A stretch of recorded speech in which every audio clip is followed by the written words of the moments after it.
Nagkumpulan ang mga bukbok sa bigas na ito na hawak ni Agriculture Secretary Manny Piñol. Pwede ba bang isain? Yes. Tanong, pwede ba bang kainin? Yes.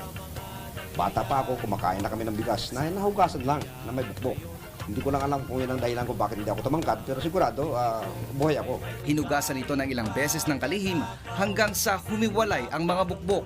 Sa pangalawang hugas, meron pa rin nakalutang na bukbok. Ayan, no? Nakalutang na bukbok. So, hugasan na natin yan. Pati sa kamay ko may bukbok. Pati dami ng tubig na dapat ilagay ay ipinakita rin ng kalihim.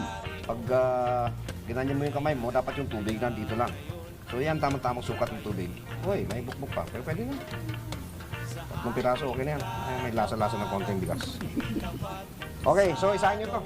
Pagkaraan ng ilang minuto, luto na ang binukbok na kanin at sa live telecast ng UNTV News noong Biyernes ay ipinakita ni Secretary Piñol sa publiko ang pagkain nito, pati na ng galunggong.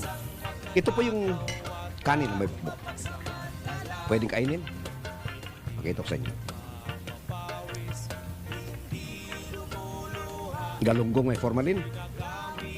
Kainin natin. Walang formalin ito. Nilinaw ng kalihim na ang pagkain niya ng binukbok na bigas ay upang ipakita sa publiko na hindi dapat sayangin ito o itapon.